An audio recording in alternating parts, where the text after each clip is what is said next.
Back in session, and they have their hands quite full. Democrats are scrambling to get moderates and progressives together with just days to go before a promise vote on the bipartisan infrastructure bill. But one of the big sticking points is the impact on inflation. Chris Burns with Burns Estate Planning joins us this morning to share how we can prepare for a possible increase in inflation. Chris, good morning. Hey, thanks for having me.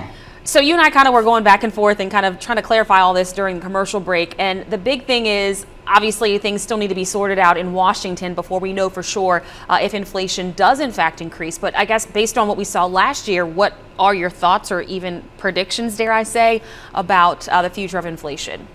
Predicting anything in Washington is a coin flip at best. But taking a look at the stimulus that came through last year from the coronavirus packages and also just stimulus into the economy itself, we've seen year over year inflation increase. So we kind of expect that trend to continue as new money is added into the economy. Of course, as you just mentioned, you never really know what will happen in Washington until it's happening or how that will impact us. In the meantime, as far as our personal finances are concerned, is there a way we can prepare for this? And if so, how can we go about doing that?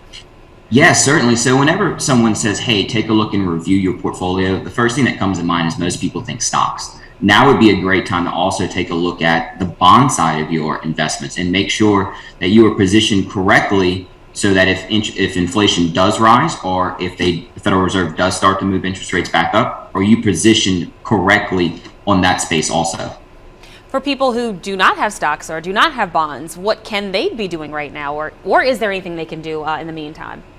Yes, certainly. So as inflation goes up, it erodes the future value of the current dollar that you have. So a lot of people have been concerned about markets for a number of reasons. So they've held a lot of cash like in savings or on the sidelines. That cash needs to start to earn some type of interest so that it can keep pace with rising inflation. And unfortunately, what you're seeing right now from CDs or just interest rates at banks, it's not able to keep in line with inflation. So it's something that they need to review or sit down with an advisor or start doing some due diligence to see what may be the best course of action for them for the next 6 to 12 months. Again, we said, it's hard to really say what will happen in Washington because, it could happen today, it could happen tomorrow. You just never really know. Is there anything else people should know or be paying attention to right now as we wait to see what happens with this bill? So really what they've separated into two bills, the infrastructure bill, and then they're also kind of combining in the budget there also.